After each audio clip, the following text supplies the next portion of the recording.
अध्यक्ष महोदय जी, भारत में कृषि एक व्यापारिक व्यवसाय न होकर जीवन यापन का एक माध्यम है। हमारे देश के किसानों में व्यापारिक विचारों की कमी है और वे सिर्फ जीवित रहने के लिए कृषि करते हैं। इसलिए कृषि पदार्थों के मूल्यों में तथा उनके उत्पादन व्यय में कोई घनिष्ठ संबंध नहीं होता है। मूल्य निर्धारण की मांग और पूर्ति का सिद्धांत कृषि पदार्थों पर अच्छी तरह लागू नहीं होता। यह उत्तरदायित्व सरकार पर लागू नहीं होता। यह उत्तरदायित्व सरकार के ऊपर है कि वह मूल्य नीति का संचालन इस प्रकार करे कि कृषि तथा उद्योगों का वांछित विकास हो सके और कृषि पदार्थों की मूल्यों में स्थिरता बनी रहे। मूल्यों की स्थिरता का अर्थ केवल इतना है कि कृषि पदार्थों के मूल्यों में अत्यधिक उतार चढ़ाव न होने पाए।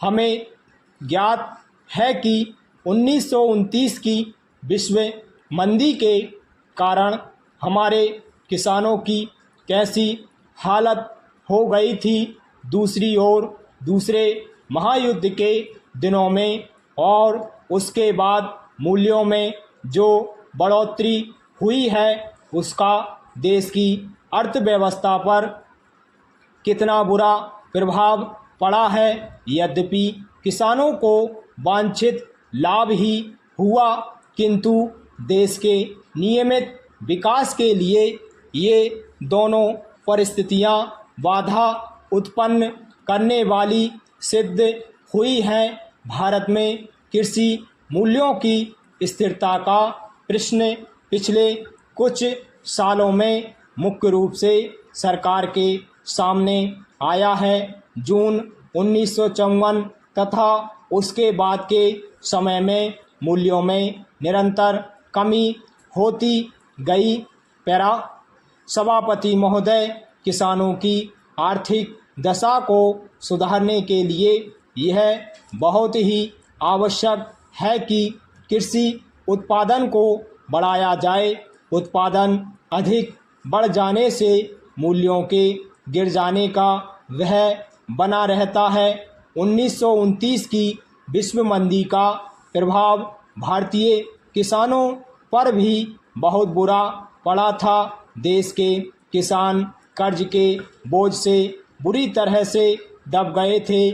मूल्य स्तर का गिर जाना उत्पादक के लिए एक भारी अभिशाप होता है, क्योंकि इससे उत्पादन बढ़ाने की प्रेरणा समाप्त हो जाती है और समस्त अर्थव्यवस्था का संतुलन बिगड़ जाता है। इसके विपरीत यदि कृषि पदार्थों के मूल्य बहुत अधिक ऊंचे स्तर पर पहुंच जाते हैं तो उपभोक्ताओं को कठिनाई अनुभव होने लगती है और देश में वेतन वृद्धि की मांग होने लगती है।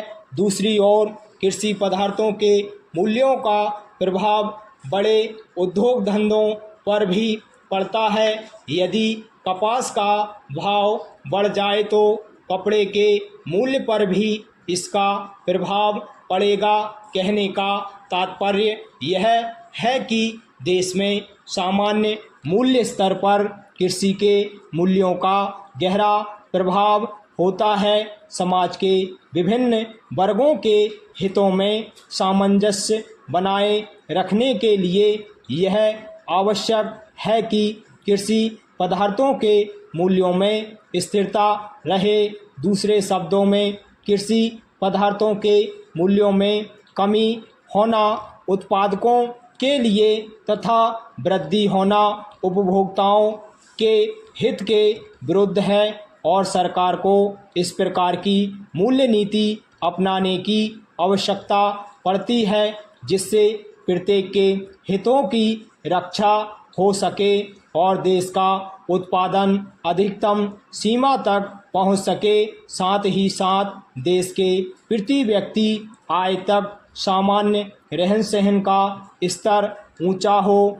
इस उद्देश्य की पूर्ति के लिए कृषि पदार्थों के मूल्य में स्थिरता रखना परम आवश्यक है।